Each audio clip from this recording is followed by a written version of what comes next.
Good evening, ladies and gentlemen out there in YouTube land. I am Deleted Scenes, human being, American, and YouTuber Ronan. I'd like to welcome you to tonight's episode of Reserved Seats. It's been a few weeks. We are back. I want to say hello to a few people who've joined us here in the private chat. Bringing the Geeky Geezers raid, last call, Trepicelli, channel member. My co-host on live from Sparkwood 21 and the host of Friday Night Last Call. Faithful Blue Wrench, channel member, the Bird Woman of YouTube. Watch out for her channel, Fluff Chick Productions. It's Connie Cleary. Channel member JPRPH1, the Tired Midnight Blogger, the voice of Northern Oklahoma. Channel member Curtis Selby.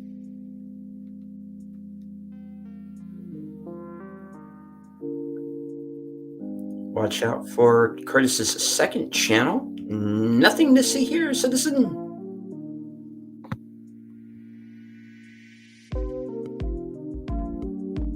Friend of the channel, Daniel Berry Sports Highlights.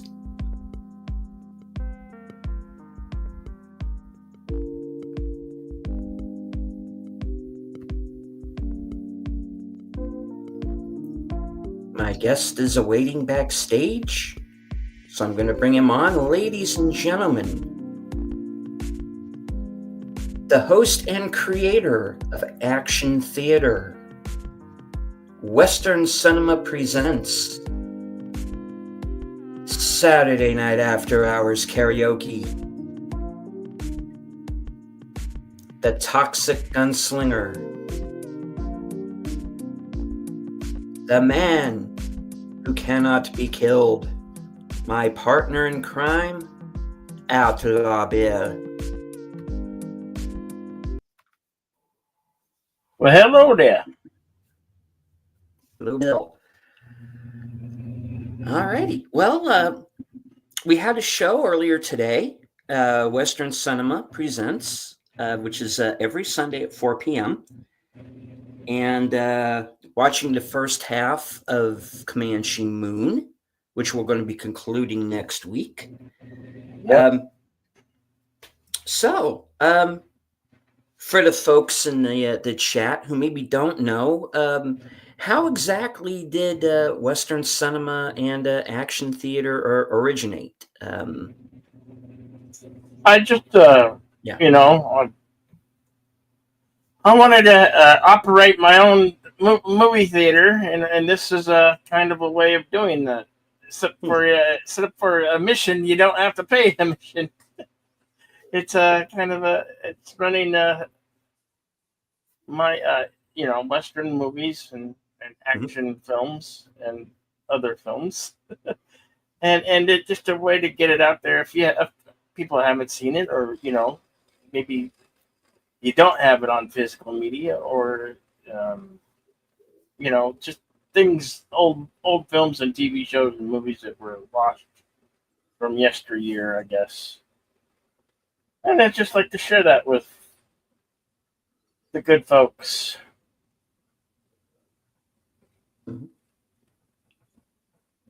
And how long ago did you start those shows?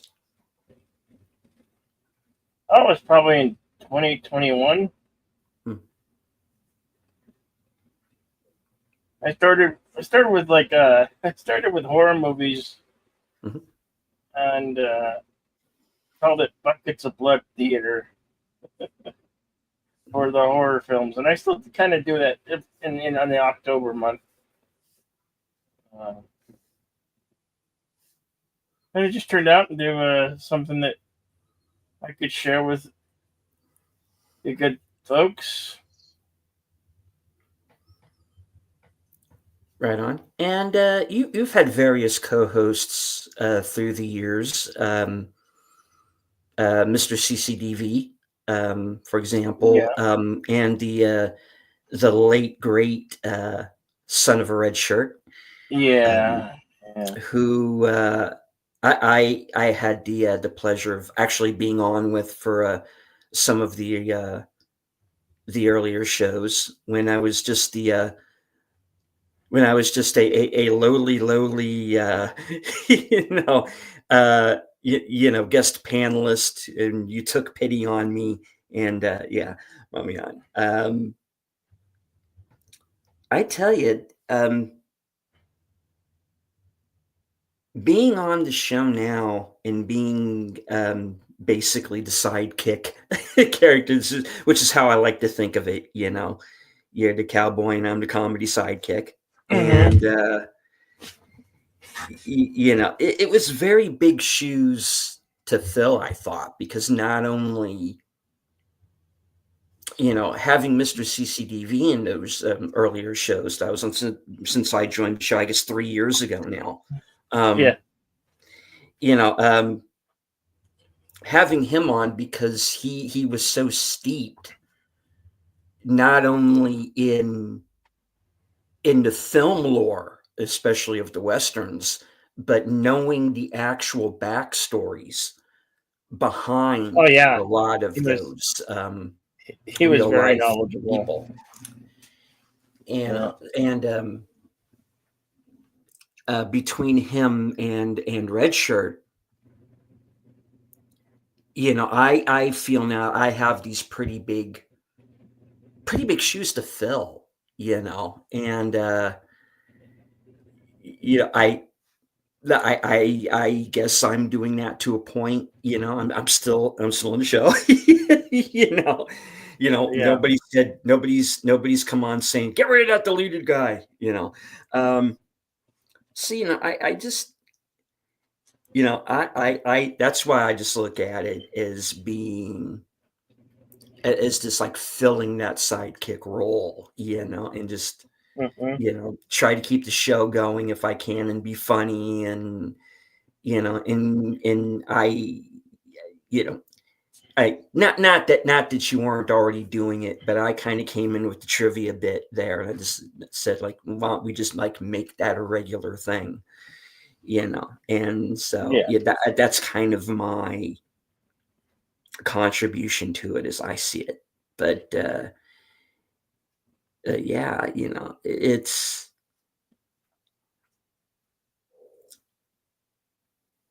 like I said, it's in particular with the situation with Red Shirt, and I didn't, you knew him better than I did, so I didn't realize. I knew that he was ill, but I didn't realize that he was as far along as he was. So when he did pass, to me, it was something of a shock, because I was feeling, like I said, at that time, I was feeling like I was the placeholder until he returned. And that's the way I was thinking. And, unfortunately, real life intrudes. And, so, I felt, okay, I now have to come to the forefront and be, and I now have to, like I said, I got to fill the boots. I got to fill the shoes, Yeah. And, you and I kind of work really well together, and we do. That's a nice, good perk, So, and, I know I would not have, my channel would not be where it was without certain people, and I know that you're one of them, and so I kind of take being on with you as that's a blessing, and I know I've definitely had more eyes on my channel thanks to you, and having me on now twice, sometimes 3 times a week, because I don't always get to do the karaoke shows, but when I am on, it's like 2 to 3 times a week, and I know that gets eyes on my channel. Hopefully I've sent a few people your way, and Yep. And so yeah, I feel very thankful, for that. And regardless of, what those circumstances ultimately kind of were, and one thing that I think the two of us do have in common is the fact that, well, two things. That one is that we do have this kind of wide knowledge of film, and not just, recent stuff, kind of going into the past as well. And you're even more than me, because when you get into do we get into some of this public domain films, and you get into stuff that Yeah. I haven't heard of before, but you know them. Yeah. So it's like, okay, it's now, yeah, I suddenly become, the student learning from the master again, and because now I'm having my eyes open to, these films that even I am not familiar with, and so, that's why you will very often, especially during the Western show, you will see me go, I hadn't even heard of this before Bill brought it up, like, and I'm not kidding. That'll be true, but yeah, so you've kind of opened my eyes to movies that maybe I might not have watched, um, without, being on the show. But so yeah, so it's not only the fact that you have two people who are knowledgeable with film, but also both want to bring that to our audience. Because we are. And please stop me if I'm out of line here, Bill. Please, I think we're both kind of frustrated with kind of present day film up to a point. Not that we go hating on everything. We don't. There are things that we both enjoy, but we do notice that there has been this dip in quality of late. Oh yeah, big time. And we're not afraid to voice that, but at the same time, we have this opportunity to bring to people film that maybe they haven't necessarily heard of, because like I said, in some cases we've watched movies I didn't even know. Like, yeah, what is that? I gotta look this up, So yeah, okay, shit, let's do it, But yeah, so I feel that we're kind of alike in that way. Yeah. And I think that we've found people along the way that feel the same way. I know Big Al Presents is very much the same way. If he just wants to, find fun movies and show them to people. We've got the next show that I'm going to do with Al, and I don't want to give it away until he officially announces it. What we've got coming up next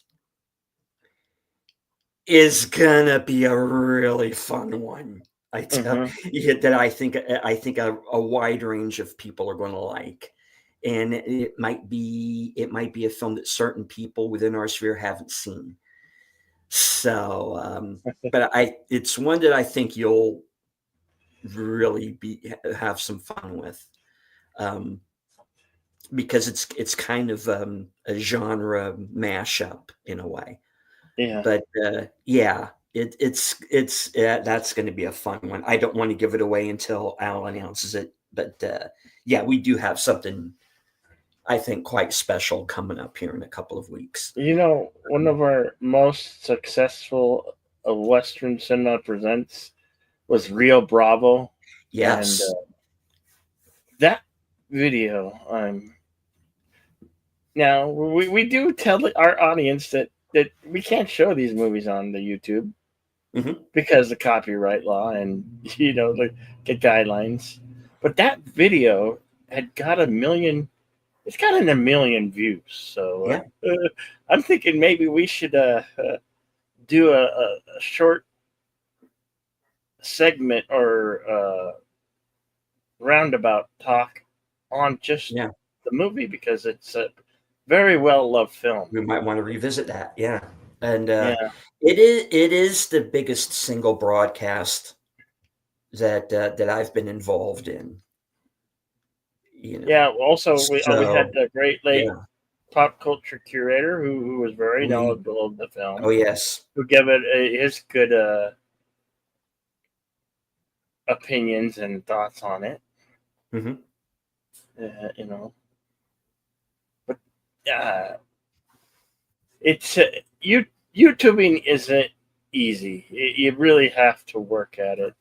Mm-hmm. And I would have never thought in 1 million years that doing one watch party would get 1 million views. And now that's 1 million people who have been through, who have clicked on it, and a lot of them were upset because the movie wasn't there, but that's without our control. We know we'd love to show you guys, but we want to. Yeah. we want to, but we could be sued and all that, and have the channel taken down, and we can't have that. Yeah. Because I mean, my thing is, what I say to people is that, don't complain to us. We understand how you feel. We want to show the film, and there are channels that are allowed to do it, and however they're allowed to do it, I don't know. But well, I think in different countries, there's different rules and guidelines to YouTubing. Mm-hmm. And we got it for some reason they're very strict on us here in the States, because you can go on, and I'm guilty of this. I've clicked on and watched it. You can find movies that came out this year, right? Yeah. On YouTube, because they're channels from other countries, and they get away with that stuff, But we can't do that. We are not allowed. There are guidelines that we have to adhere to, and sometimes even on public domain films. Yeah. If somebody else not connected directly with the film owns rights to a particular piece of music, we can get taken down. That's what happened when we did the McClintock show. Yeah. The John Wayne film, and most recently here, Randy Rides Again. Randy Rides, another John Wayne film. Early John Wayne film. Mm-hmm. And we got hit because of a piece of music that's in it. But seek that movie out though, because that was actually a lot of fun. I was really smart. I was like, I had not heard of it until Bill had brought it up. So I went into that movie completely blind, and I didn't know what to expect. I was just I was expecting, actually, quite frankly, to be a little bored. I didn't think it was going to be all that great. But and then I'm sitting here and I'm watching. I'm like, shit, this is good. Right. It's a lot of fun, and and the way he ultimately does in the villain in that piece is pretty.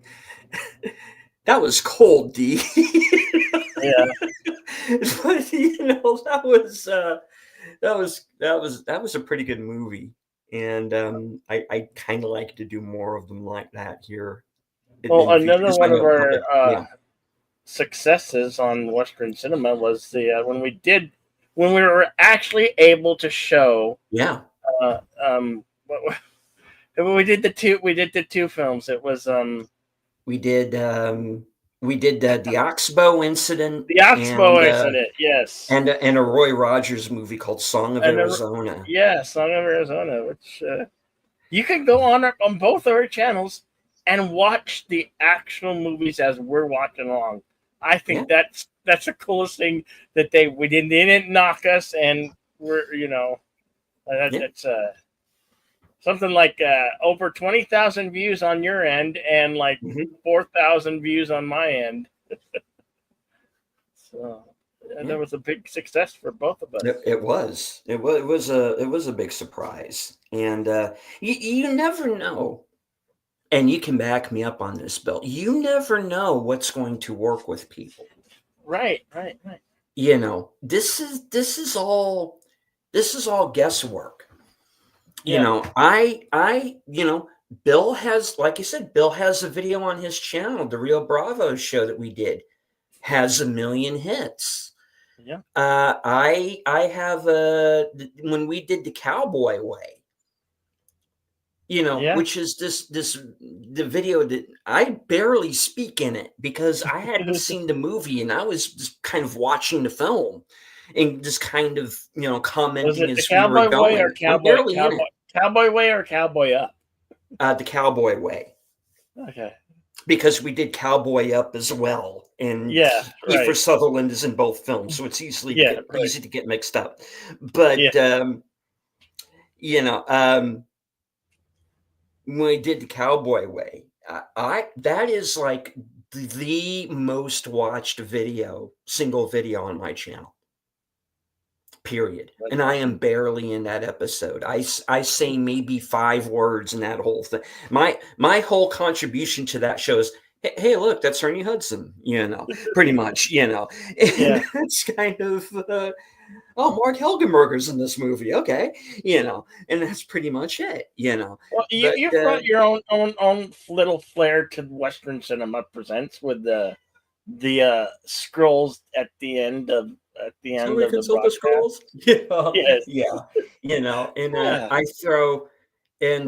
I throw the little carnage count thing in there every once in a while. When I can stop long enough to count, but which I completely steal from those channels that do that. But and I'll go into it. There actually is a channel called Carnage Counts, and it's actually one of the first channels I started watching on when I started paying attention to YouTube. And I think when I first saw that channel, I was expecting it to like be a dude, doing that channel, because you didn't have any voiceover.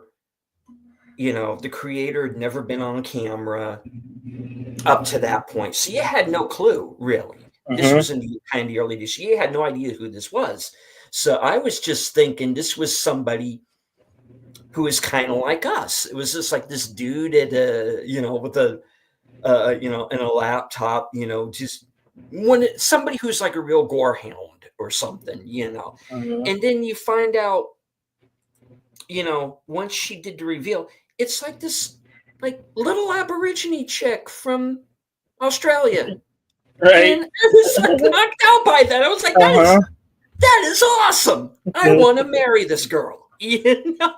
And it was like, oh, she thinks the same things we do. That I enjoyed the hell out of that. I liked her channel more after the face reveal, and I was like, okay, this is awesome, and and if you watch her videos now, they've just gotten more and more elaborate because she does the stop motion stuff with the Legos now, and and she actually just did a video for Havoc, the Netflix movie with Tom Hardy, which is one we have got to do for Action Theater soon. Because that movie is off the chain. Because it kind of harkens out. Have you seen it? No, I haven't. It harkens back to like those 80s and 90s kind of John Woo, Ringo Lam, what they used to refer to as the heroic bloodshed movies. Yeah. You know, kind of like The Killer and Hard Boiled and Better Tomorrow and all of that. And it just fits right into that mold. And Right. she just did a recent video on that. And yeah, I don't know how she edited it that fast, but damn. It's pretty cool. Hello to Daniel's Hot Topics. Hey, Daniel. Good to see you. And Quapla to our resident clown, Mark Malnikoff. Missed everything today. Oh, I haven't missed everything today. Yeah. Yeah. You know, also, you know what I've noticed? When we've revisited a few of the Westerns that we've already done in the past, the second time that we've done them, we've got better viewings. I know on a few of them, we've got better viewings. And that's shocking. Shocking. Hey, there's our buddy, Tim Hayes. A strong supporter of great toys and physical media. Yes, keep your physical media. I got to have Tim back on one of these days here real soon. All right. One thing that I did want to bring up without going before we went too far into things was you have added to your channel. You have the Outlaw Bill Sports Network. Oh yeah.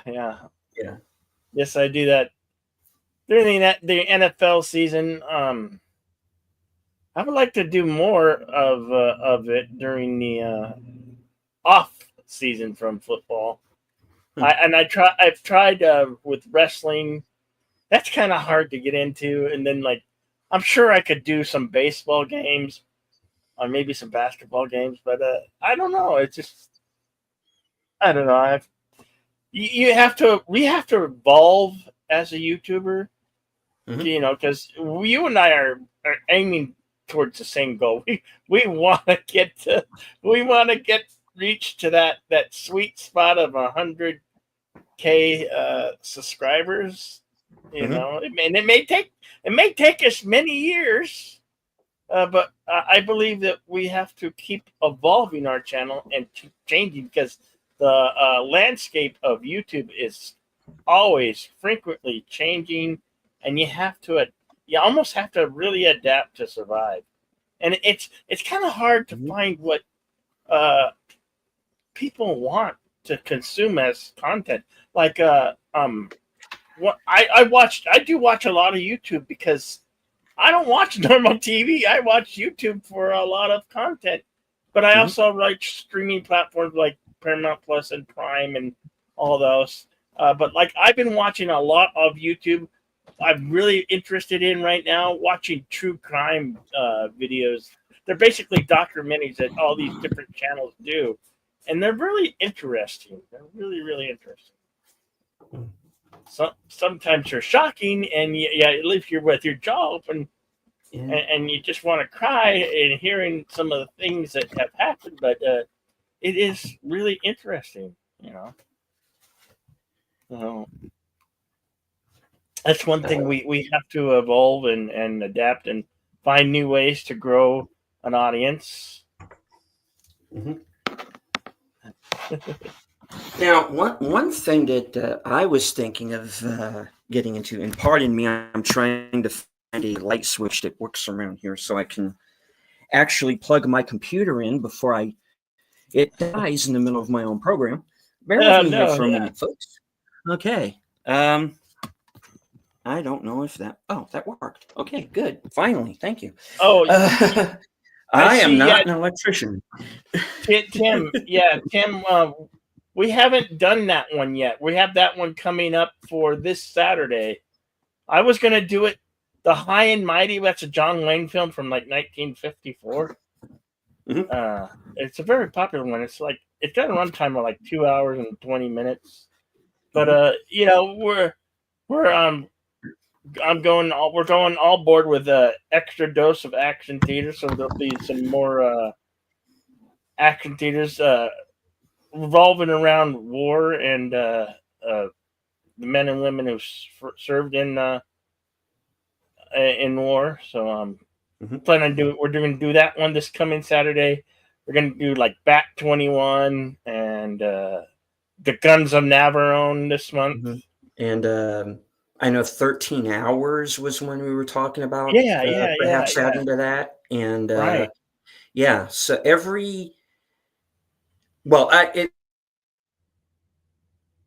we're going to try to do it mostly Thursday and Saturday. Yeah. So the High and Mighty is going to be the Saturday program this week, this upcoming next Saturday. Today we did we went ahead with the Western show, and we did the first half of Comanche Moon, which is a prequel to Lonesome Dove. So that's and then we're going to finish that off next week. Which was a really entertaining, good watch. You know, I hadn't seen. I bought it purposely to play for Western Cinema Presents, and I've been wanting to do it for a long time. And it's like I didn't know what to do, so it's like, I might as well do this one and start the first part, and that's what we went ahead and did.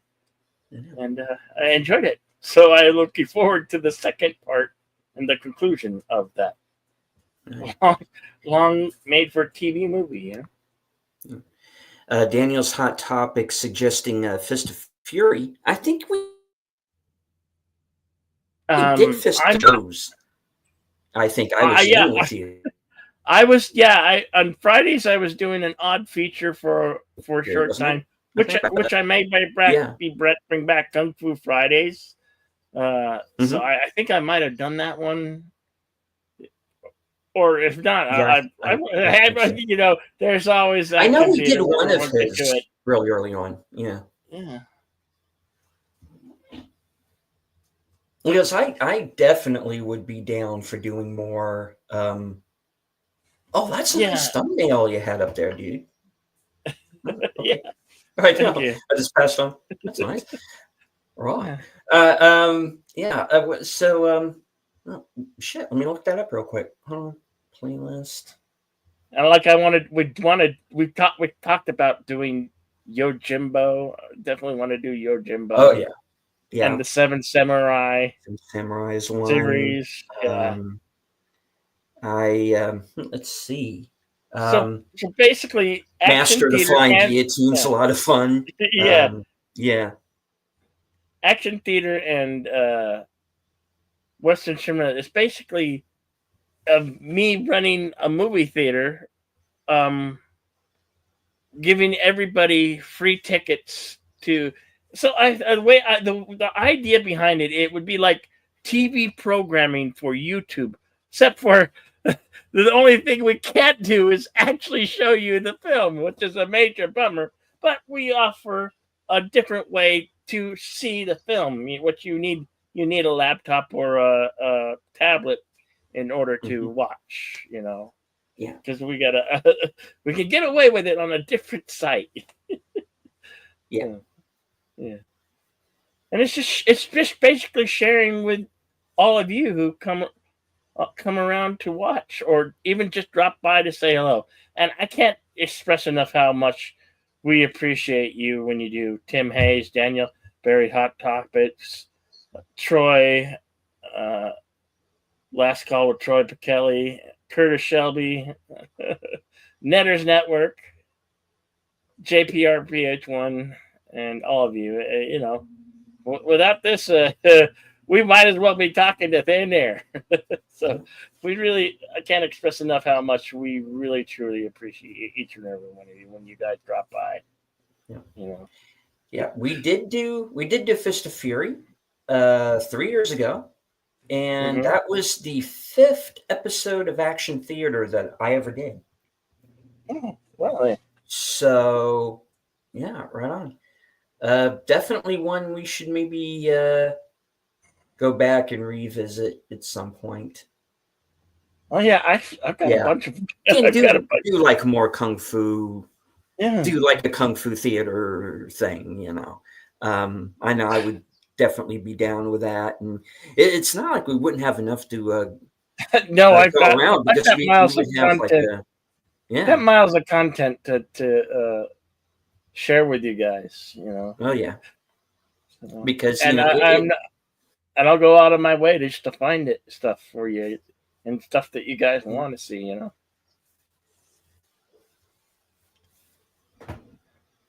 You know, because I definitely have a few in mind. You have a bunch in mind, and you might even have a bigger library in the end than I do, really. Yeah. But, you know, sometimes we play really bad, horrible movies, and we have a blast rip crashing them, and we go back and make fun of them, you know.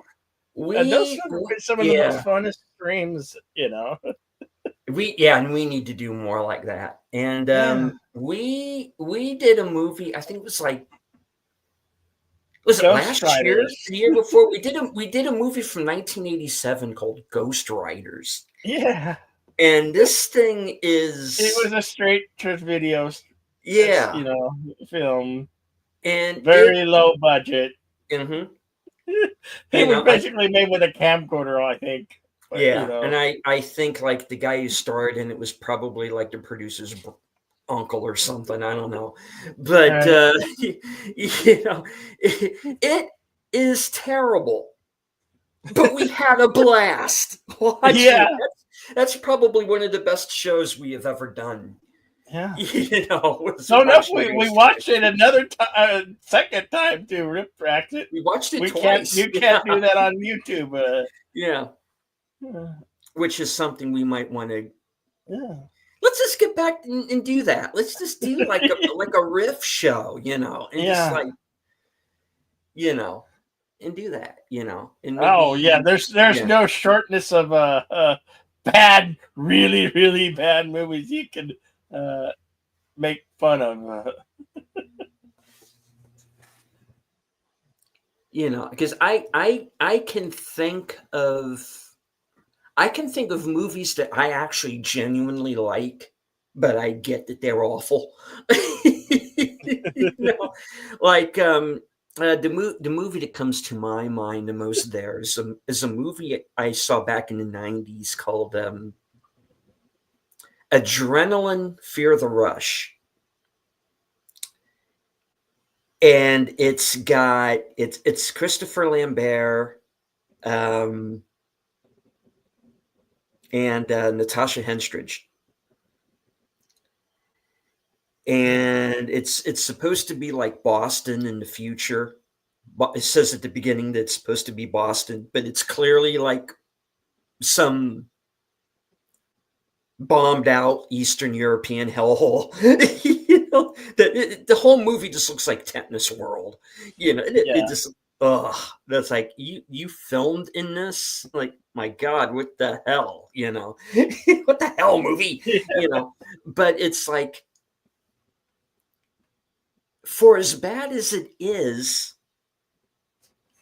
you care enough about them that you're kind of rooting for them to get through this thing. Not to survive the plot of the movie. You're rooting for them to survive the actual filming of the movie, you know, because there's a point where you're almost expecting a title card to come up and go, we killed Christopher Lambert and Natasha Henstridge. We don't have any more movie after this. Sorry, thank you, the end. You know, and if you ever see it, you'll understand what I mean. But you know, it's like,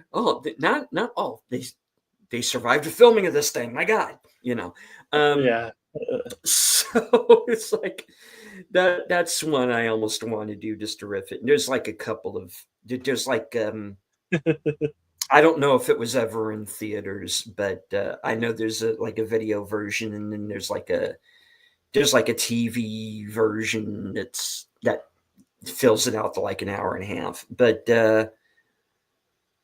which I actually had at one point, but I don't know if I'd have to look for it. Yeah, it's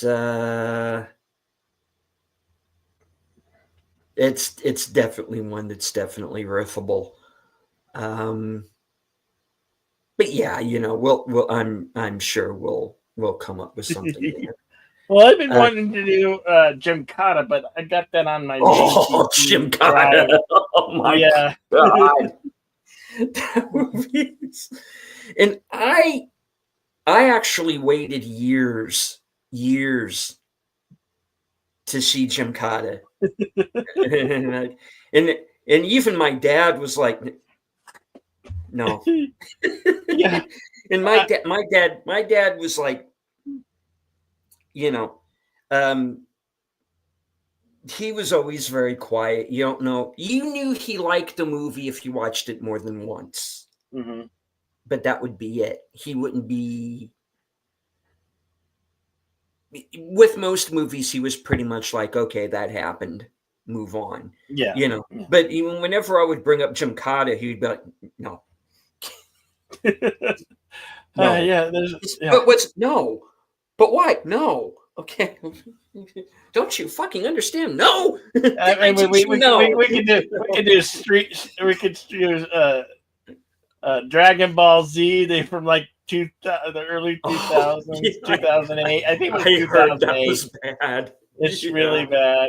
And there's one Battle Beyond the Stars, a Star Wars rip-off type movie. There's lots of them you could do. The movies that you just know are bad. One of them that's really, really bad. It has a strong cult following. The Adventures of Buckaroo Banzai. I like that movie. That was a lot when it initially came out. It was a bad, horrible film. People hated it. But over the years, it's acquired a huge cult following. I always liked it. I mean, granted, I was like 12 when I first saw it, but right. Still, no, I think I might even have seen it in theaters. I liked it. Yeah.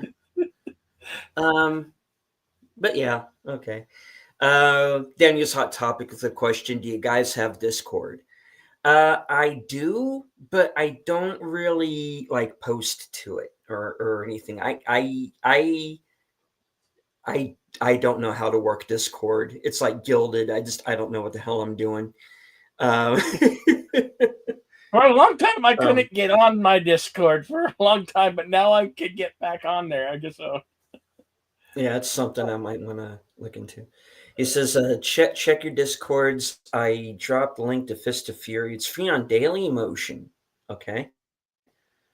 And I'm not familiar with Daily Motion, but okay, I'll have to look into that. Tim says, Battle Beyond the Stars is also a different version of Magnificent Seven. Yeah, I've heard that. Yeah, it is. Yeah, it is. And we've done all of the Magnificent Seven movies, even the remake. Yeah. So we've done all. Seven Samurai is the only version of it we haven't done, and that's the original one. Yeah. I'd say what you want to talk about. And again, this is a movie I kind of like, but I get why people say it's bad. Mm-hmm. You bring up Battle Beyond the Stars, Metal Storm, the destruction of Jared Sin in 3D, and Richard Mole's like a Cyclops in it, and he's like the Cyclops guy. And I remember he brought that movie up in an interview one time. He says, the 3D epic. That's it's actual. I dig it, but I get why people say it's bad, but I love the hell out of it. Treasure of the Four Crowns is probably one that's kind of riffable. And the guy who did Treasure of the Four Crowns did a movie that's also in 3D. That's a Western called Coming At You.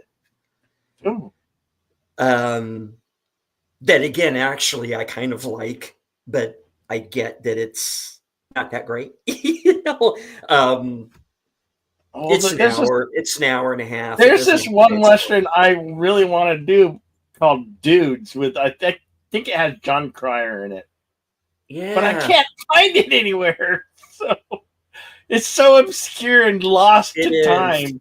It's very difficult to come across. And a lot of those films from the 80s or late 70s are becoming so obscure. They're just lost to the anvils of time. They were so bad, they were so terrible that they're just lost. Or they just, there's movies that just got a VHS release but never got a DVD. Yeah, I also like to think of us as kind of the timekeepers of good film, bad film. A lot of the modern audience are new younger folks who have not seen. Because we're from a different time altogether. We grew up in the 80s. We had some of the best. From the days of war. We didn't have MTV in my day. We used to get stoned and watch the radio. What are you people doing in my room? Anyway, Tim in the chat says Daily Motion is a site like YouTube. Okay, I'll have to look into that. Metal Storm, Charles Band production, but it's when Universal Pictures owns. Yeah, there's like they have I have like the Blu-ray for it now. Yeah. It's the one I need to sit down and actually watch that. It's been a while. Treasure of the Four Crowns is something like an Indiana Jones adventure, but it's a canon film. Yeah. MGM title. Yeah. Mm-hmm. Tony Anthony. Yeah. He also says, Dudes is on Shout Factory. Right on. Yeah, I know.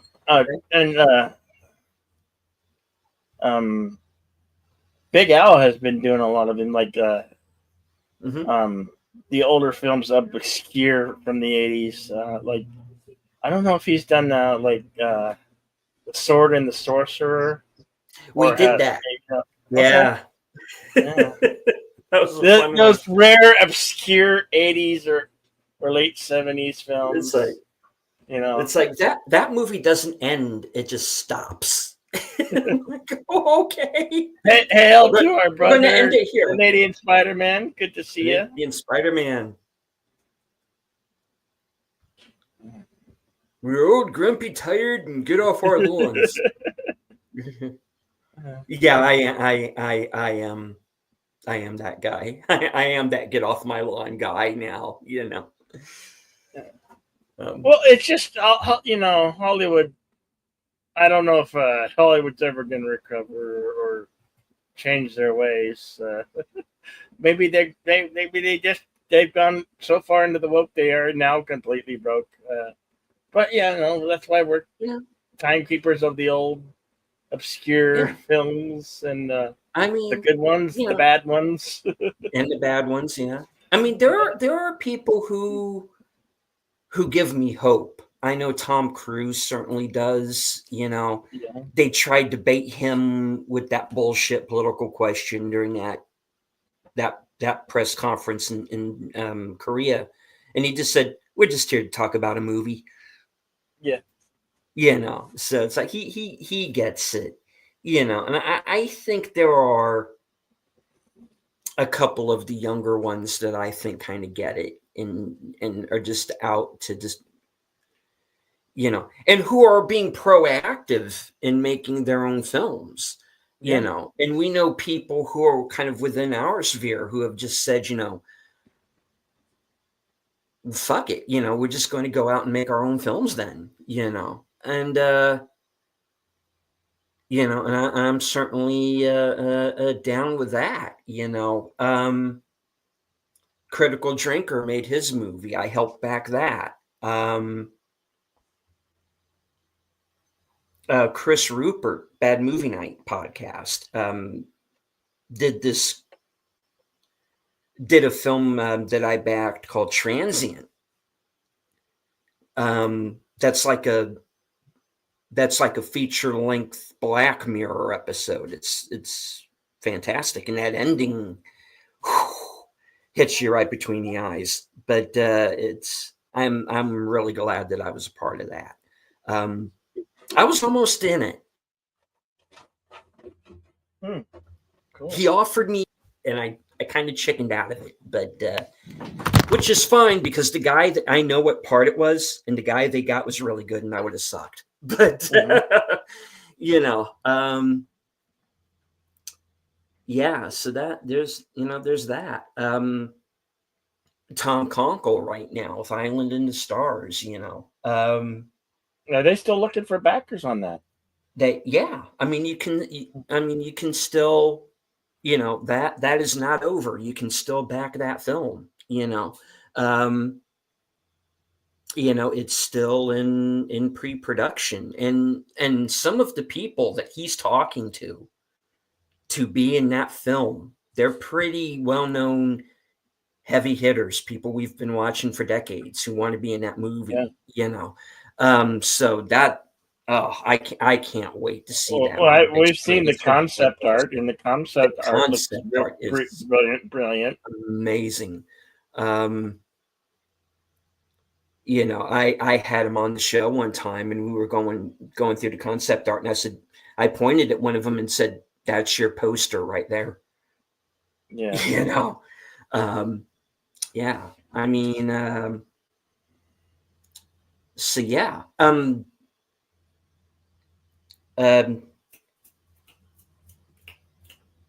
Curry Barker and Cooper Tomlinson. I'm forgetting what the name of their channel. That's a Bad Idea channel or whatever. They did that little movie I talked about, Milk and Cereal. Fantastic little horror film, and because he is so good, Curry Barker, and they're both good in the movie, but Curry Barker in particular, because he does that crazy eyes thing really well. And he can just like turn that on and off, going from, oh, you think he's joking around, to, oh no, he's just gonna cut your head off. Oh my God, he is creepy AF in that film. But it is so good, and they made it for $800. This feature film, and that's why I put it at number 10 when we did the best of. It's just I couldn't get my head around the fact that they basically just went in with $800 in an iPhone and did this movie. And it was better than most of what Hollywood put out that year. So, it's just like that's why I decided when we did that top 10 that I was going to put, I was going to save a space for, basically the YouTubers who went out and made their own films that year, because, I felt they needed, recognition. And last year I really did fall down that rabbit hole of YouTubers who are going out and making their own films, and watching some of these and going, this is, these are the new guys, and we've been asking the question, now that David Lynch is gone, now that Tarantino is fixing that supposedly his next movie is going to be his last,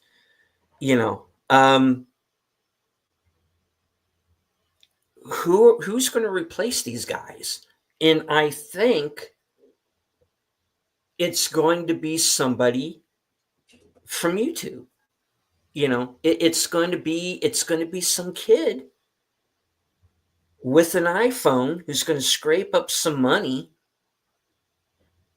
and is maybe going to come up with a clever enough story, and they're going to be the future. So, I see it as that's our chance to sort of.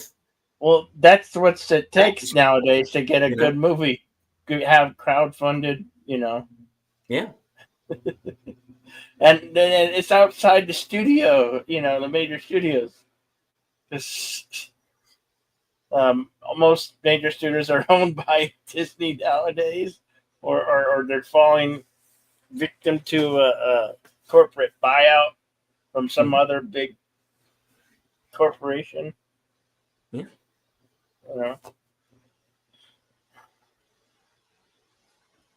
Daniel's Hot Topics with the question. When did Hollywood get woke? I heard someone once told me that Hollywood was woke in the 40s. Well, no, I mean, they weren't so much woke. Hollywood was always left. That's something that everybody has to understand. Hollywood has always been left. Some people straight up fucking communists, but there was a point in time where they knew to shut up and not talk about politics all the time. And they had handlers, they had publicists, they had people that they were listening to who were in there telling them, maybe not talk so much about the politics and just talk about the film. And they did. When I would say, when did Hollywood go woke? I would say, and it was starting before that, but I would say 2016 was when I really started to notice it. Yeah, that's usually a good starting point. Just look at Ghostbusters 2016. That was so bad. But yeah, because here's the other thing too, because I'm kind of oversimplifying it a bit, is that there's a difference between what I would refer to as woke and what I call like the old school Democrats. Now, the old school Democrats were always there, because there's three levels to it. You have the old school liberals. You have you have the communists leaning people who are always there and are there now.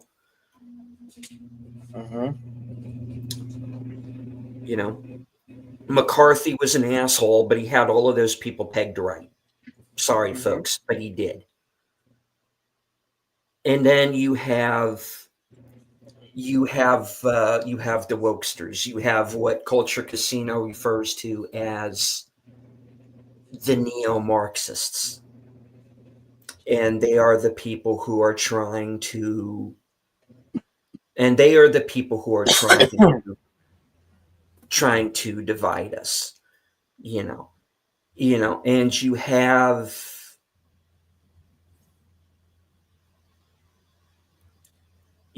that's why you have like the Richard Dreyfuses of the world who are like the old school liberals, who they are now trying to cancel, because these people won't be lockstep behind, this neo-Marxism, there's a difference between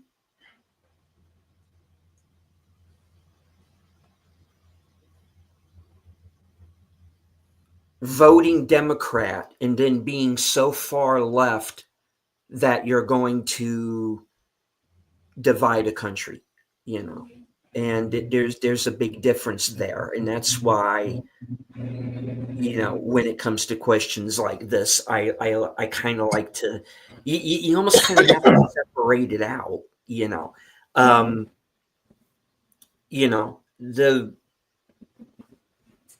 the politics in Hollywood of the 40s is not what the politics of Hollywood today is. This is something that is more insidious, I think, because this is about the country. And that's the problem I have, and that's why I rail against it. And because, all right, I'll go into this since I'm bringing it up, and I've brought it up on other shows. I was someone who was politically a centrist.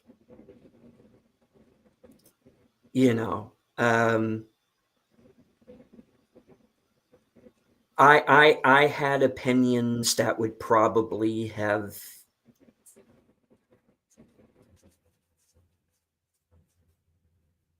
side would either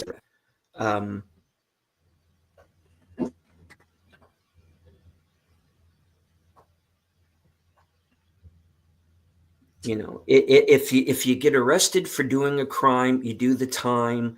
But I don't think somebody should be doing life in prison because they had a baggie of weed on them. Yeah. And it's like their third offense or something. That's kind of where I was. Well, yeah, especially now, because in most states, it is prohibition is over and legalized. Yeah, but it's I was never really personally a political guy per se until kind of recently, and that was because you have these kind of far left wokesters, and it's like I can't throw in with these people. I can't, because it so goes against what I personally believe in. I can sit down and I can talk to, like I said, what I refer to is the old school liberal. We can agree to disagree. That's the way things used to be. Now, when you're dealing with these people who are, we will do everything we can to destroy your life because you are not lockstep behind us. The people who act like what they claim they're fighting against, I have an issue with that. And I now have this outlet where I can come on and I can talk about that. That's where Unscripted came from.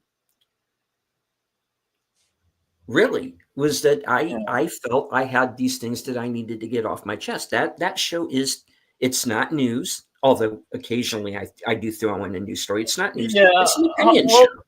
Woke Hollywood it's slowly, very, very slowly ending because they're getting tired of it. They're getting tired of losing money, and they're in the business to make money, and they're finally it's finally starting to see, we our voices on YouTube are the little folks that are saying, hey, we've been telling you this for years, you might want to listen to us because we have something to say, and we're the one who make you guys all that money because we're the ones who pay. And now I think they're also starting to realize the fact that there are more people right now watching YouTube than are watching commercial television or watching network television. Network television is losing out to us. Especially, there are a lot of networks that have to broadcast on YouTube just to still have an audience. Yeah. It's how we consume things is always constantly changing, and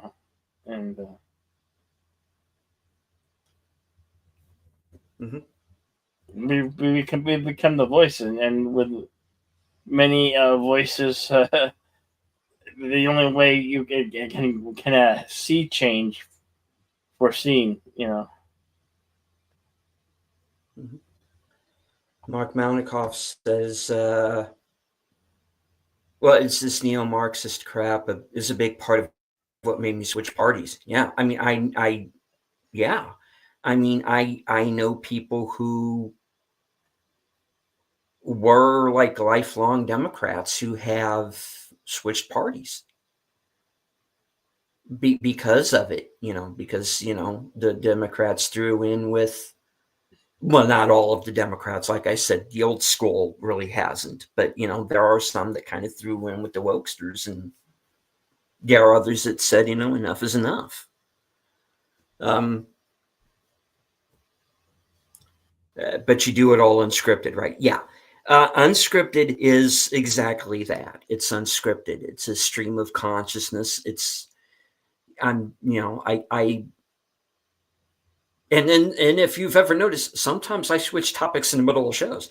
It just goes. Just go on a tangent on something. Yeah, last week I went in with a particular plan, and I think 5 minutes into the show, I realized, fuck, I don't have anything to say past that. So now I got okay, just ramble on about something else, because I don't want to do a 5-minute show. It's supposed to be, I try to keep it like 45 minutes to an hour, but sometimes I got to stretch it. And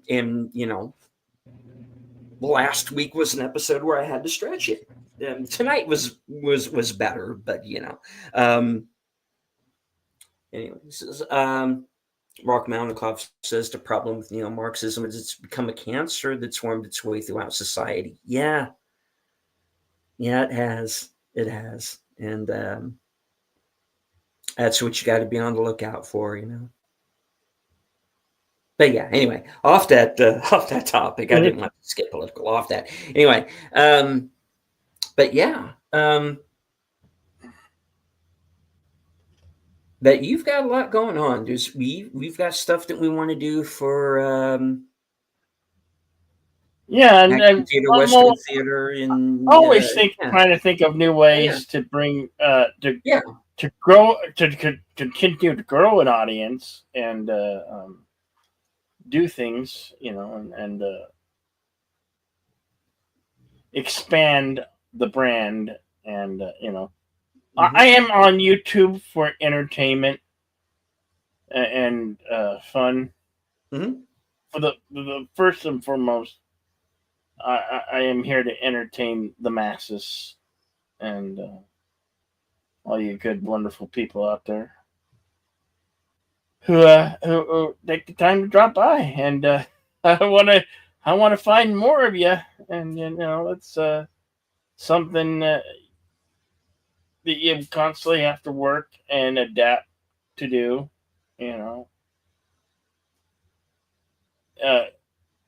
I once heard that YouTubers go through evolution and stages and trials.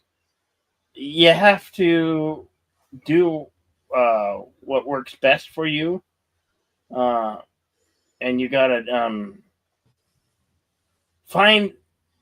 I don't know if you have to necessarily find a niche. I don't believe in that. I don't. You just may have to find something that's gonna bring people to watch. And there is, people do have short attention spans, so you gotta keep it entertaining. You gotta keep the people involved, and I like when I get feedback. I love the feedback. Mm-hmm. And from each of you when we get it. Because I'm not a mind reader. I want to produce content for all of you that are here, and many, many more. Because Deleted and I are we want that goal. And it's a silly. It might be a silly pipe dream, but hey, there's just a word that we know about. If you get to $100,000, you get the silver trophy, the silver play button. and that's a goal that's just a goal for us to aim and strive for, to better ourselves as entertainers and bringing you quality content.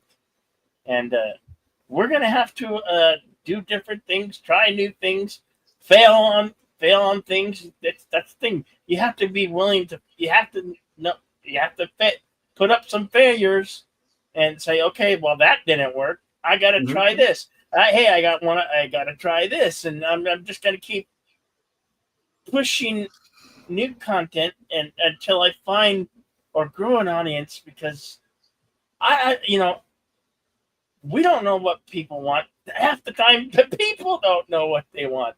So you gotta take a long shot. You perform the Hail Mary and hope that you hit gold or hit the lightning strike twice. Maybe maybe it works. Because I was watching Ivan did a video how he's no longer with Gang. I'm like, what does it take to be successful in it? And when I heard that he did a lot of editing for Geeks and Gamers, those are channels that I've watched in the past that I've made watch a few because, I like the videos because I want to be the next one. I want to be me. I want to be me, and I want to present content and entertainment, and I hope that I'll continue to find an audience and not decline, because we have that goal in sight, and we're gonna just keep on trying. But the action theater and the Western is something that you both enjoy because we're both movie buffs. We both love movies. I think we share that with a lot of our friends on YouTube who have their own channels, and that's something when we work together and have discussions or forums or panels on, that's quite interesting. I did a thing that was overnight a couple weeks ago, like a month ago, on the very last season 2 of 1923, and shockingly, I got over 3,000 views on that, hits on that, because I was watching it and I was, I don't know how it happened, but I'm amazed, and my jaw, and it was like, I'm humbled that it's received that much attention. I want to continue to strive harder and bring quality, good, entertaining content. I might, and I'm not really good at ranting. I can rant for a little bit, but I can't, like some people are really good at ranting and going on for tangent. I'm not really good on staying on it. I lose ground or faith, but I have my opinions, and I'm a movie buff, and I want to bring good quality content. That's what it's about. Having fun. Yeah, you gotta you do it if you have a YouTube channel and you you have to constantly work at it. It's an ever changing landscape. It's a grind. It's a grind that you have to continue and reinvent. You have to constantly reinvent yourself, but be yourself. Don't lose the key thing that's you. Don't lose that key aspect that is you. Keep your personality just the way it is. Yeah. And I believe you in the long run we will be rewarded. Yeah. Yeah, I mean, that's the way I've always put it, is that I don't know how to be anything other than myself. Yeah. So, it's kind of like I always said, it's like that line that, in that movie Singles, it's like, not having an act is your act. Yeah. And I'm like, yeah, but there's not really anything wrong with that, because that's just, it's being genuine. and that's what I do my best to be,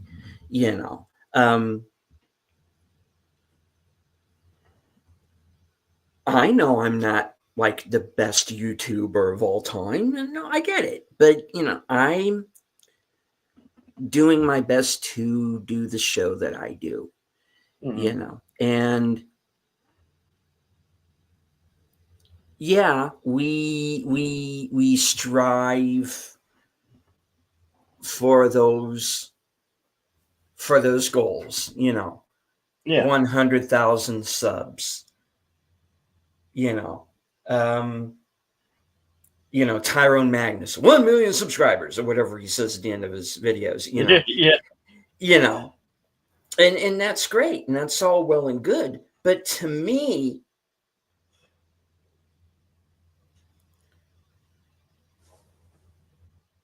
there will be no point in reaching that goal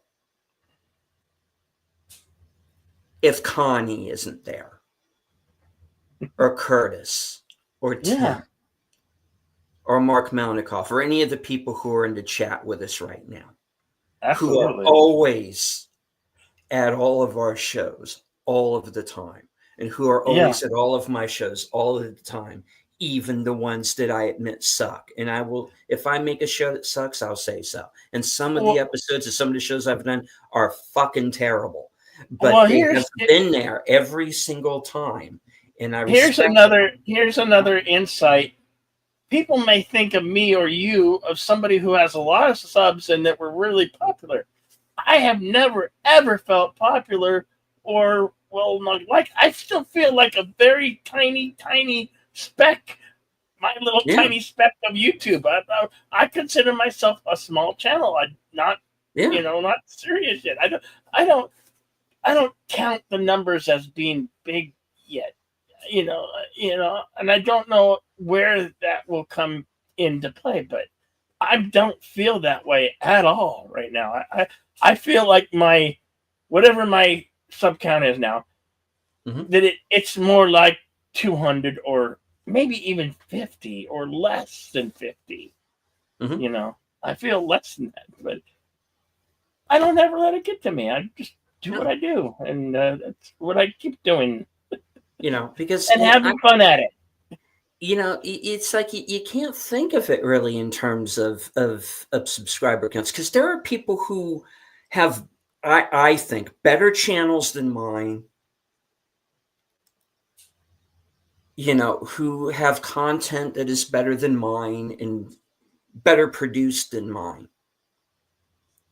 Yeah. Who are sitting at like 700 subscribers or something like that right now. And I'm like, these are people who should already be at that 100,000 mark, or even better yet, at that 1 million mark, whether they want to be there or not. But I want to say hail to Philip Gaming, an actual Hollywood or industry extra who's been on like Star Trek and he's been in a Marvel film. I mean, that's amazing. That Philip Gaming, great to see you, bud. I believe you were in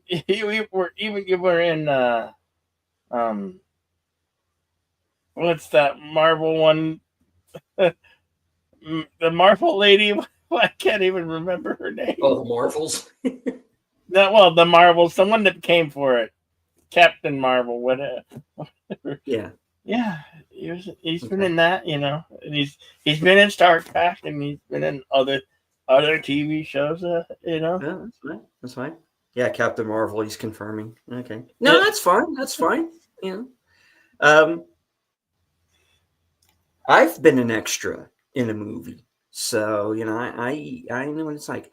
I am, for those of you who don't know, I am actually in a movie called Quiet Victory: The Charlie Wiedemeyer Story. It was on CBS in 1988. I think it was around Christmas of '88, and you can actually find it. It's on Amazon. You can see it. who knows? Maybe we'll do it on a show one of these days, and I can kind of tell you a little bit of tidbits about the filming of it. But yeah, I'm actually, the camera passes by me. I'm in like 7 seconds of this crowd shot, and you can barely tell. I'm like a little speck, but I know it's me because I remember where I was standing when they did the shot, so that's how I can tell it was me. But yeah, so yeah, I've been in an extra, and I actually went up for Cold Mountain because they filmed part of Cold Mountain near where I live, and didn't get in, but that was cool. I tried out for it, but I didn't get in that movie. Although a lot of, because people found out, hey, Natalie Portman's going to be in the movie, and that's when Trilogy was out at that time too. And oh, you're going to be in a movie with Natalie Portman, great! And they filmed all of her stuff in Romania. You know what would be great. We were talking about these up and comer filmmakers, right? Yeah. If you and I were to write a screenplay or story, and maybe collaborate on this, this is a long shot possibility. Just putting it out there, we could co-write a film, maybe a Western, maybe something else, but we could be the next. It's Hollywood and they can get it done. Maybe that's something we could collaborate on. Maybe we can collaborate with a bunch of our friends, maybe who are other film buffs, and come up with a story, write a story, because Lord knows Hollywood is. I think Hollywood's done. It's gonna come from us YouTubers and other people who drive forth and go make the content, make the film, whether it be a short film or a feature length film or whatever. You have to start somewhere, I would be lying if I didn't say I didn't have ideas, or that I hadn't tried to write a couple of these things myself. Maybe that's a show. But maybe that's a show right there that we could do, the writers or the think tank or something. But and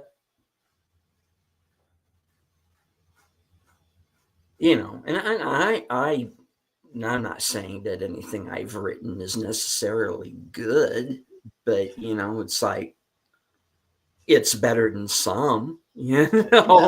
I am not Tarantino by any means. I'm not Christopher McQuarrie by any means. Well, but I remember writing papers for an English paper, right? And I got really creative with them, and I enjoyed writing them. I haven't tried since then, but I enjoyed writing them, and they were good because the teacher liked it, Yeah. But that was long ago. But you have to try. You have to try, right? I remember. I don't even know why the hell I'm bringing this up. I must really trust the hell out of you guys. But okay, I was given this assignment. We were given this assignment, write like a 3 or 4 page short story. What could be about whatever you wanted it to be about, as long as it wasn't objectionable and get the teacher fired or anything like that, or wind us up in the principal's office, one thing or the other. But just pretty much, fucking go for it. So it's okay, and I basically, and I wish I still had it because I could probably do something with it if I still had a copy of it, and I don't. I had written basically the story I came up with was basically Hunt for Red October in space. That's the way I'm going to describe it. Now, that's basically what I wrote. But I basically failed the assignment because I went and I wrote this 15-page thing. It was supposed to be like 3 or 4 pages, and like, no, you failed because you wrote a fucking book, instead of this little short story. But it's like, and I was like right up to the minute writing that thing, and people were like looking at me as I'm trying to finish this thing. I was like, writing War and Peace over there? What was he doing? Right. Because I worked for like days on that thing, and just writing away on it. But it's something. It's the one thing that I remember ever writing that I wish I still had a copy of, because I think now I could probably retool it and make something out of it, and make some kind of low budget Corman-esque kind of thing out of it. But now I don't have it, and I really don't remember a whole lot about it. But the good guys won. Let's just put it that way. Yeah. Anyway, so there was that. But yeah, I'd be lying. I've got stuff that I'm looking at, and I talked to a couple of people behind the scenes, people who I know who are like professional writers, and every once in a while I'll text one of them and I'll ask a question, and it'll inspire me to get going on something. But so one of the problems is time. Right. And Tim Hayes, we have in the chat, and Tim, God fucking bless you, man. He warned me about this. And when I tried to do this thing last year called the Read What You Own Challenge. Yeah. That was actually inspired by another YouTuber who, okay. Who I was on kind of a friendly basis with for a while, and then he kind of started steering his channel to be a little more political, and I went, brother, I can't go there with you, man. But anyway, forget that part. Long story short, he had this idea, this Read What You Own challenge, and how many books did you get through?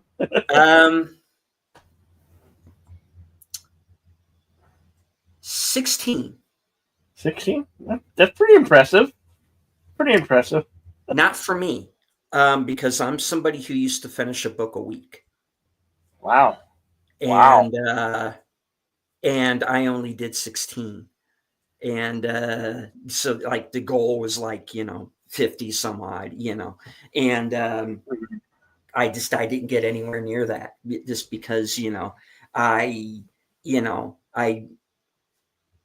I got a full-time job, and I've got this, and right.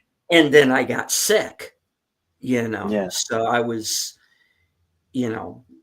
basically I put myself in the hospital is what happened, and they're yanking, and I'm in, I'm in the hospital, and they're yanking, polyps out of me, and that's the thing I never really went into. Right. When I was mentioning my health issues, is cancer was a very distinct possibility for what was wrong with me. And luckily it turned out not to be that, thank goodness. But, but you're in a doctor's office, and I'm like, give it to me straight, Right. and they're Right. talking, stomach cancer or colon rectal cancer, and all of this stuff, and it and saying, that's worst case scenario, but you wanted to hear everything, sir, so we're telling you, Yeah. and so, that was really a possibility. I mean,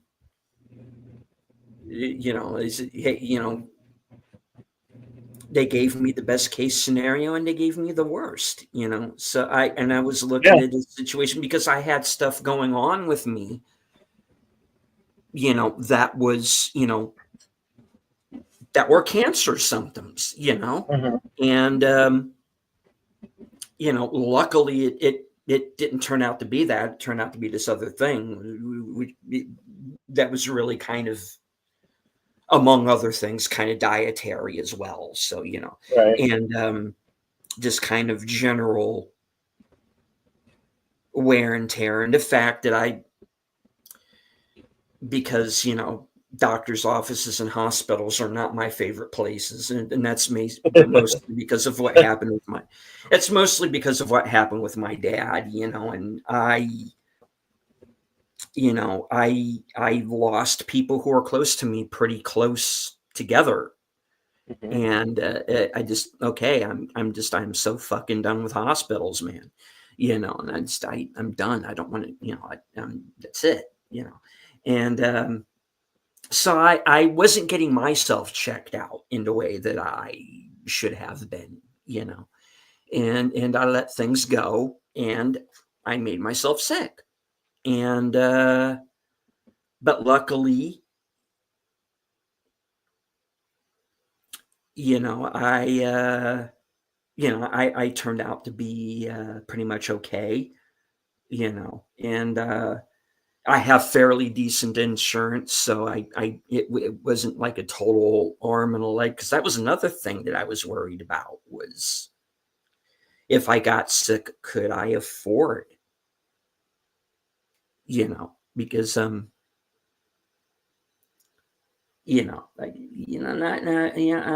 seen this,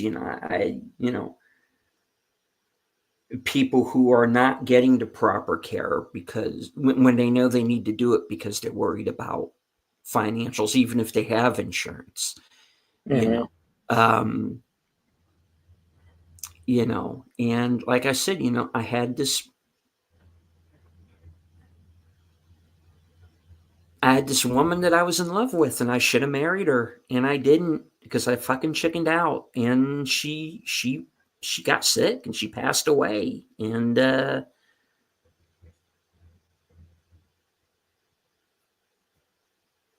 that put me past the point of fuck it for a long time, and there was a point to where I was really close to not wanting to go on. Mm-hmm. And when you're someone who is, and I've brought this up on the show, this is not me speaking out of turn. When you're someone who's dealing with depression anyway, and you have these personal losses, and you have what I call a voice in your head, because that's what's kind of like, it's this voice in my head, and it kind of sounds like me, and but it's me as the Joker, and it's like, go and walk out in front of traffic, and yeah, go walk out in front of that car, um, but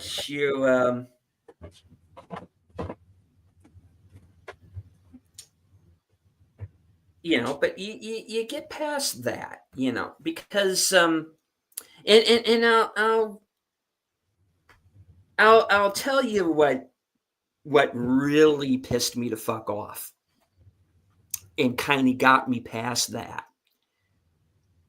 And it was kind of a recent thing. And I was watching this movie called The Woman in the Yard.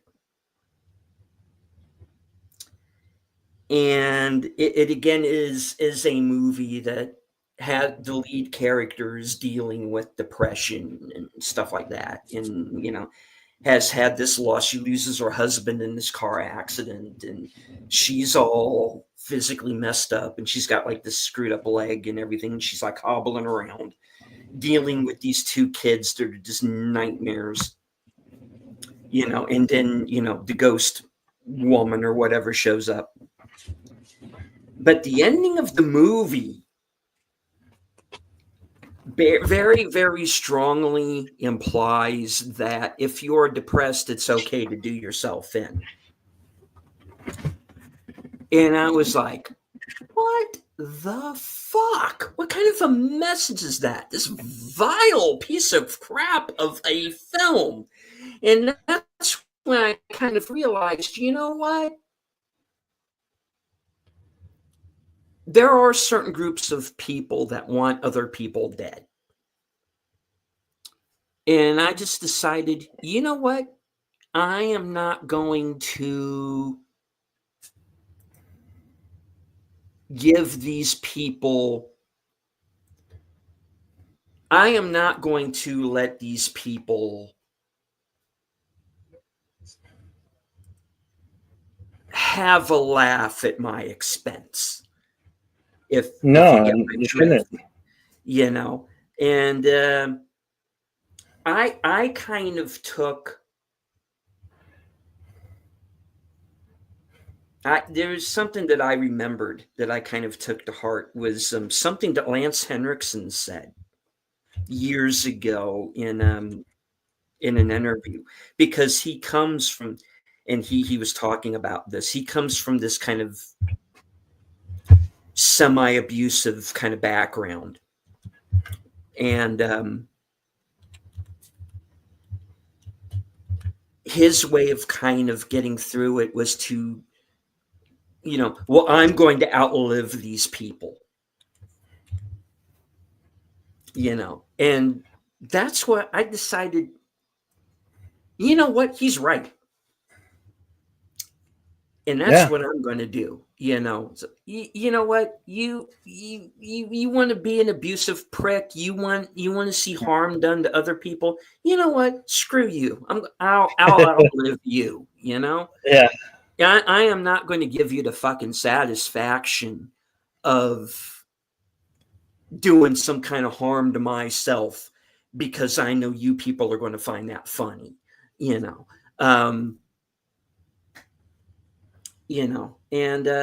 that's just what I decided, and so yeah, I'm going to be around a while, folks. You ain't getting rid of me that easy. Yes! You're going to have to drop a fucking nuclear bomb down on my head before I go away. Yes. You're going to have to do the season 2 finale, A Crime Story. Drive the guy out into the desert where they do the nuclear testing and then let him go up. Right.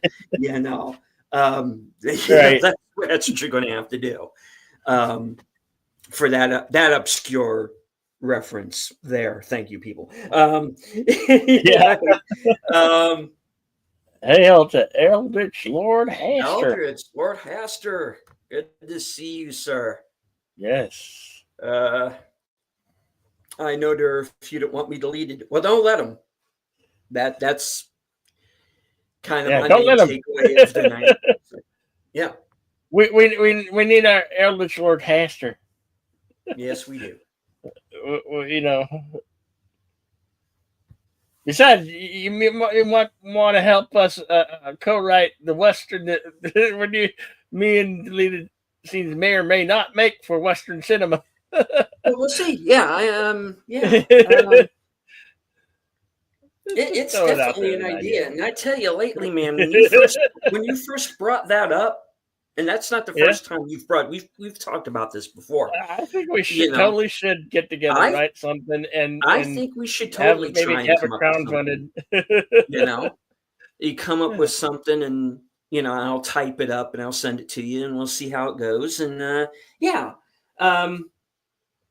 I'm definitely down for that. I mean, maybe we too could have a crowdfunded movie and we got make something spectacular. Everything is better with tentacles. No comment. No comment. And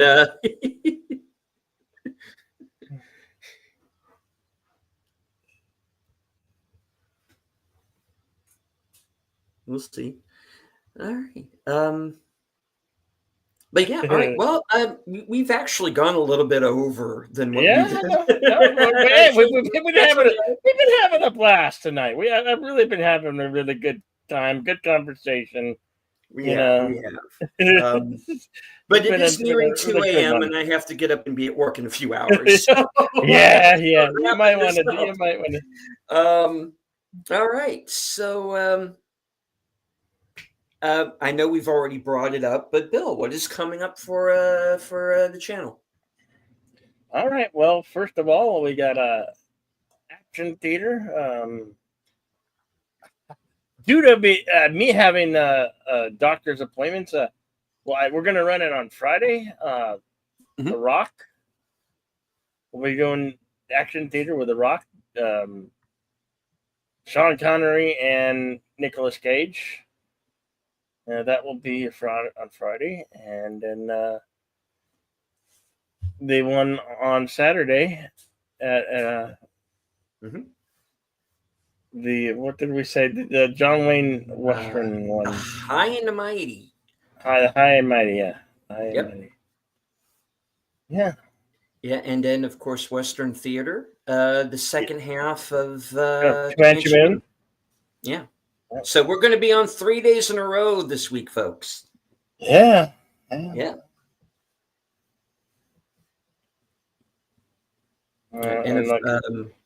we got Bat 21, the Guns of Navarone, and maybe a few other surprises. Yep. Yeah. But lots of good stuff coming down the line. So stay posted to our community post, and we promise we'll keep you informed. Keep you informed, and got that coming up. There'll be some karaoke on Wednesday. We'll definitely do some karaoke this Wednesday and Saturday night. And I just call it set karaoke for Saturday night. But it is. Yeah, you call it the after hours. I don't call it the after hours anymore. Oh, well. That's all right. You know what I mean. Yeah. All right. Well, as for myself, tomorrow night, if all goes as planned, I am going to head off and see the 40th anniversary of Reanimator. That's currently playing in theaters. I didn't get a chance to see it tonight. A little too busy, but tomorrow night I'm going to try and get out and go to see it. That'll be probably at around 7:00. Yeah. And then hopefully get home in time for Last Call Members Night at the Movies, which is being hosted by Troy Pacelli and Netters Network. Aged Boomer is going to be on. It's going to be his big birthday show. And they're going to be watching The Big Lebowski. So that's a good one. That's a good one. And the VIP members of Troy's channel get to sit in on the panel. So hopefully I can... somebody buy me a membership. There and trying to jump in. And let's see. Tuesday night, I'm going to be joined once again by Troy Netter and Boomer for Live from Sparkwood 21, which is our Twin Peaks retrospective, and really in all things David Lynch retrospective, really. And so we'll be back on Tuesday night for that. Tentatively scheduled for 8:30, but we might be starting a little earlier. So stay tuned to the community page. And if we start earlier, I'll let you know. And let's see. Thursday, of course, action. No, we're not doing action theater. Yeah. But I have. Sorry, I have appointments. I'm used to saying Thursday. Those doctor appointments I kind of need to get to, Yeah. I got trying to keep my health up and trying to stay healthy. Absolutely. And change things. So I got to get to those appointments, Right. So Action Theater, formerly on Thursday, is going to be on Friday, as we say with The Rock. But Thursday night, I will be on the air at 11:30 with coming attractions. My opportunity to kind of touch base with everybody, subscribers and members alike, and let everybody know what I'm going to be doing for the next week. Like I said, in a couple of weeks, I'm going to be joining Big Al Presents once again for the Friday night edition of Films with Friends. And like I said, we got something really, really special that I think everybody is going to like coming up. He hasn't formally announced that yet, so I'm going to wait. But it's a movie that is a cult favorite. That's kind of a mashup of genres, and that's all I'm going to say about it. So look out for that, because that's going to be a lot of fun. And of course, Unscripted will be back next week. I've already got an idea or two about a topic, and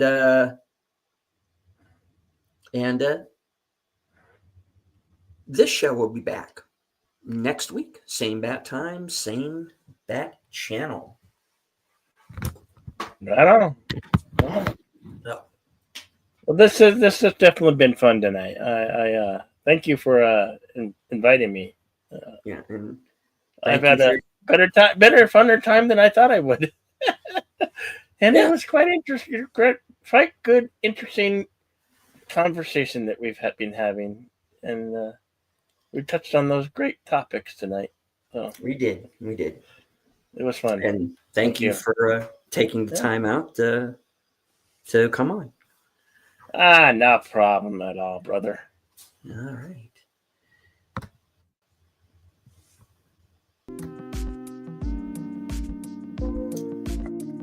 All right. Well, this has been Reserved Seats.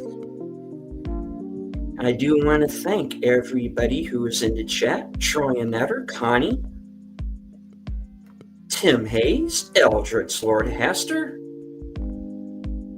Philip Gaming, Daniel's Hot Topics, our resident Klingon, Mark Malnikoff,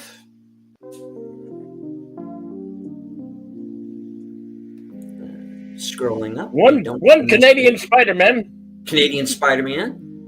Curtis Selby, Connie Cleary, Daniel Berry Sports Highlights, the lady with the smoldering avatar. Netters Network. Yes. All right. So from HQ, in our second home office in Arizona, good night. Take care. Stay strong. Be safe and healthy. Be the competition, because this is how we win.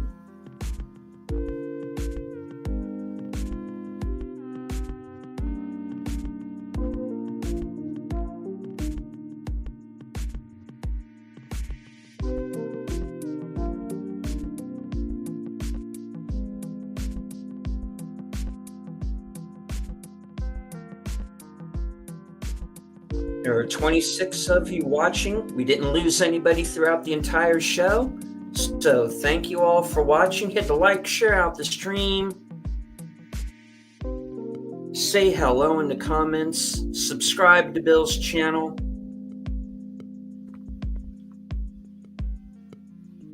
Spoon! Roll that beautiful bird footage.